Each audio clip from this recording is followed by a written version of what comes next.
নমস্কার বন্ধুরা, আশা করি তোমরা সবাই ভালো আছো। যারা নতুন আমার চ্যানেলটি দেখছো তারা অবশ্যই চ্যানেলটি সাবস্ক্রাইব করে রেখো। চলো শুরু করা যাক।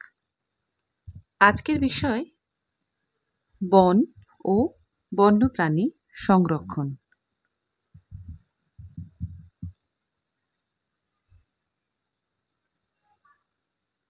বন ও বন্যপ্রাণী সংরক্ষণ।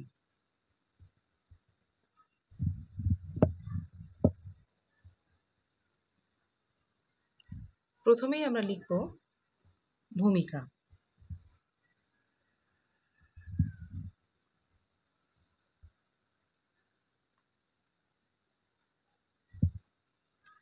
দাও ফিরে সে অরণ্য, লও এ নগর।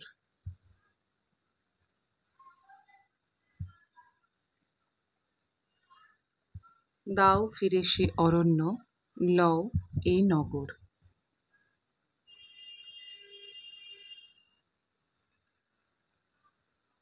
লিখেছেন রবীন্দ্রনাথ।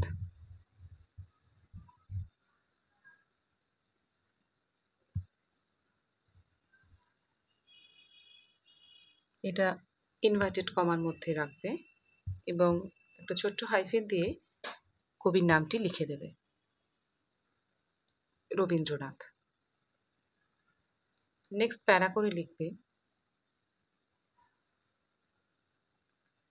আধুনিক সভ্যতা দূষণের করাল গ্রাসে, আধুনিক সভ্যতা দূষণের করাল গ্রাসে জর্জরিত।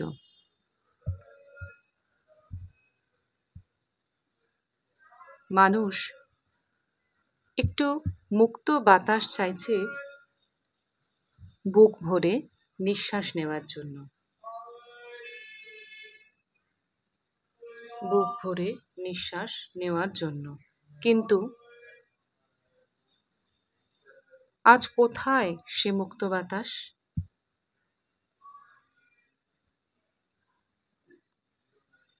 পৃথিবী আজ রুক্ষ মরুভূমির কাছে, রুক্ষ মরুভূমির কাছে আত্মসমর্পণ করেছে।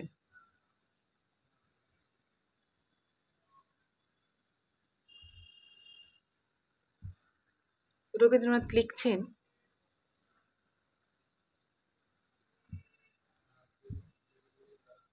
বনে থাকে বাঘ, গাছে থাকে পাখি,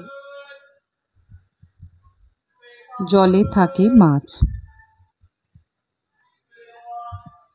বনে থাকে বাঘ, গাছে থাকে পাখি, জলে থাকে মাছ। অর্থাৎ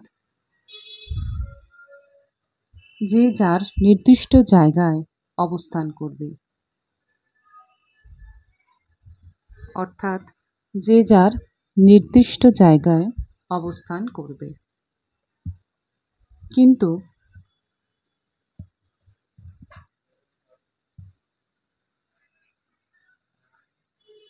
বর্তমানে নগরায়নের ফলে বন কেটে বসতি স্থাপন হচ্ছে। ফলে বনের পশু পাখিরাও আজ বিপন্ন। ফলে বনের পশু পাখিরাও আজ বিপন্ন। সব মিলিয়ে আজ আমরা ধ্বংসের মুখোমুখি। সব মিলিয়ে আজ আমরা ধ্বংসের মুখোমুখি। এবার আমরা লিখব নেক্সট পয়েন্ট, বন ও বন্যপ্রাণী সংরক্ষণের গুরুত্ব। আমি এখানে শুধু বন সংরক্ষণের গুরুত্ব লিখেছি, এখানে দুটোই তোমরা লিখতে পারো, বন ও বন্যপ্রাণী সংরক্ষণের গুরুত্ব। মানব জীবনকে গতিময় রাখতে এবং পরিবেশের ভারসাম্য বজায় রাখতে বন ও বন্যপ্রাণীর গুরুত্ব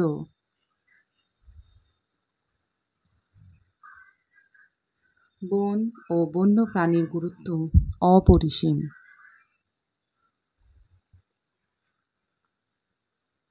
পরিবেশ বলতে কেবলমাত্র জীবজন্তু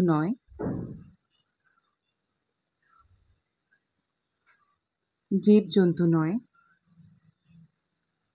উদ্ভিদ, জল, বায়ু, মাটি সব কিছুকেই বোঝায়।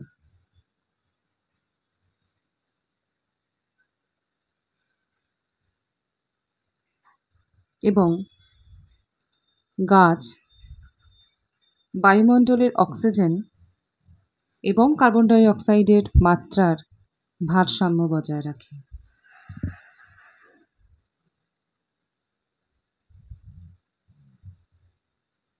এবং কার্বন ডাই অক্সাইডের মাত্রার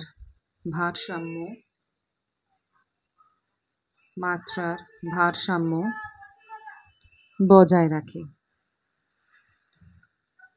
জনসংখ্যা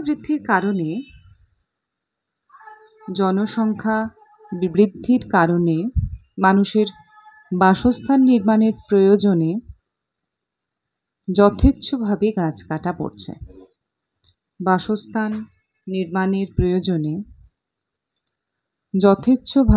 গাছ কাটা পড়ছে। অথচ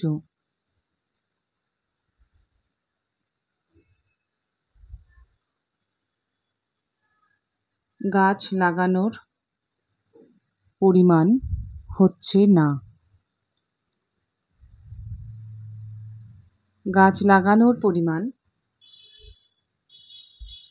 না। এছাড়া মানুষের আদিম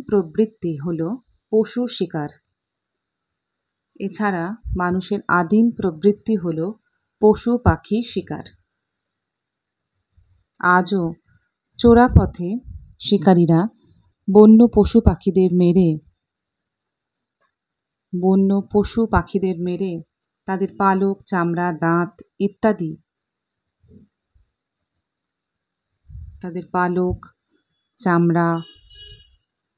দাঁত ইত্যাদির ব্যবসা চালাচ্ছে। বনভূমির পরিমাণের সাথে সাথে বন্য পশু পাখিরাও আজ বিলুপ্তির পথে।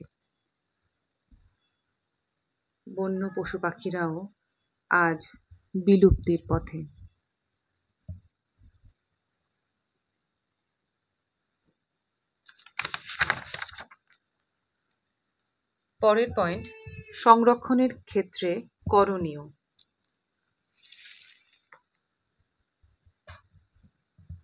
পরিবেশের ভারসাম্য রক্ষার জন্য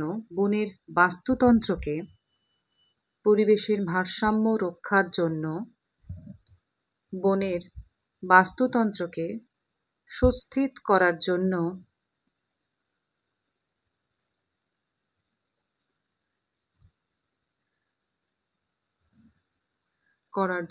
বৈজ্ঞানিক উপায়ে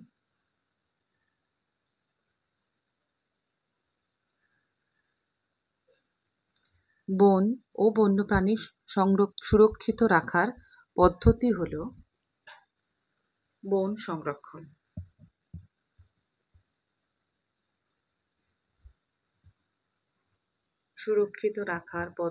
হল বন সংরক্ষণ। ভারতে অরণ্য ও অরণ্য প্রাণীর সংরক্ষণের উদ্যোগ নেওয়া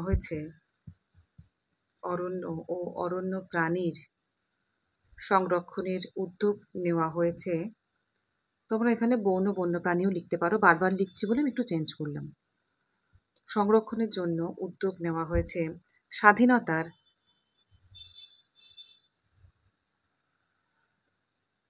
পরবর্তী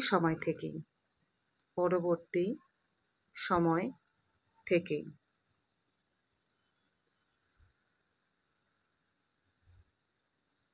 এজন্য সরকারি আইনে গাছ কাটা যেমন আইনত দণ্ডনীয়,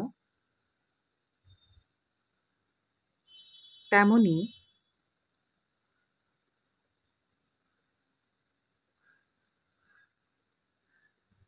পশু পাখি শিকার করাও নিষিদ্ধ।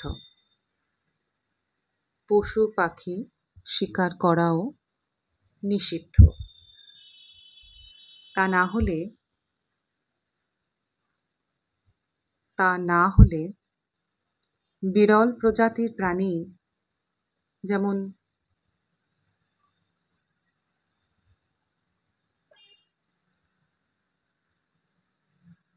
কাঠবিড়ালি, এটা কয়াকার ঠ হবে, এটা কয়াকার ল ভুল করে হয়ে গিয়েছে, কাঠবিড়ালি, দাঁড় কাক ও অবলুপ্তির পথে। সুন্দরবনের বাঘও আজ অস্তিত্বের শেষ ধাপে গিয়ে পৌঁছেছে। সুন্দরবনের বাঘও আজ অস্তিত্বের শেষ ধাপে গিয়ে পৌঁছেছে। তাছাড়া বন সংরক্ষণের কাজ কেবলমাত্র পরিবেশবিদদেরই তো নয়,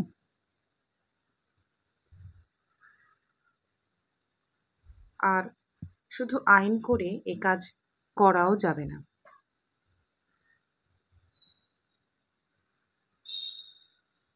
এর জন্য প্রয়োজন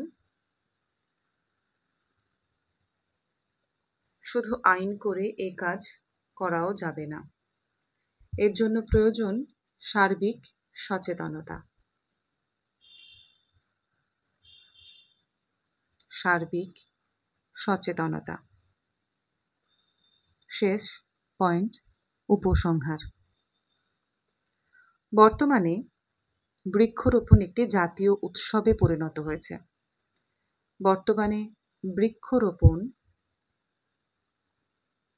একটি জাতীয় উৎসবে পরিণত হয়েছে।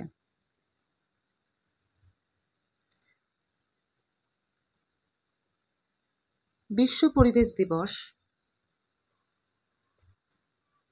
পরিবেশ দিবস, অরণ্য সপ্তাহ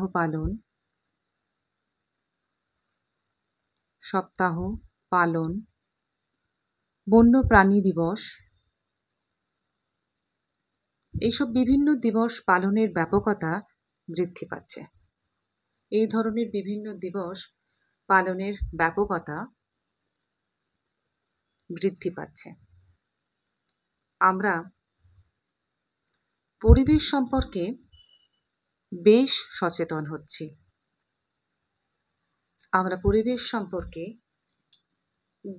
সচেতন হচ্ছি।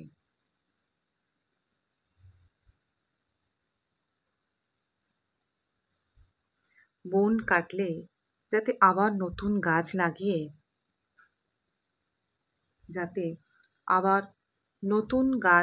লাগিয়ে শূন্য জায়গা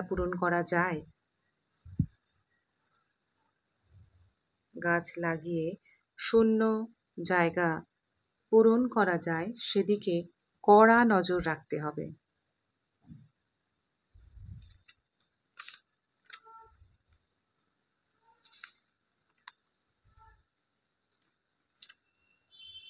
তাছাড়া পশু হলেও তাদেরও তো এই বিশ্ব প্রকৃতিতে বাঁচবার অধিকার আছে। তাদেরও তো এই বিশ্ব প্রকৃতিতে বাঁচবার অধিকার আছে। সভ্য ও সভ্যতার নামে অসভ্যতাটা তো মানা যায় না।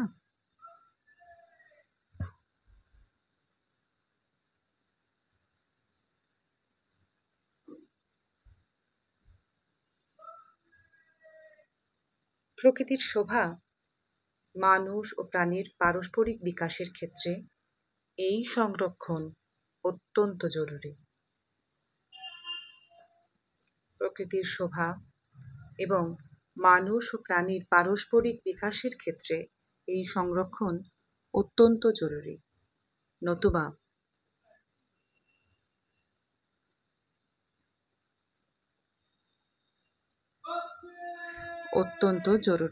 নতুবা মানুষও একদিন নিজেদের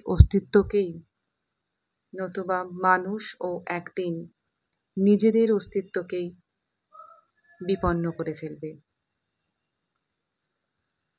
আশা করি রচনাটা তোমাদের কাজে লাগবে। এছাড়াও এই ধরনের যদি তোমরা আরও অন্য কোনো রচনা পেতে চাও সেটাও কিন্তু আমাকে কমেন্ট করে জানিও। ভালো থেকো, সুস্থ থেকো আর মন দিয়ে পড়াশোনা করো। ধন্যবাদ।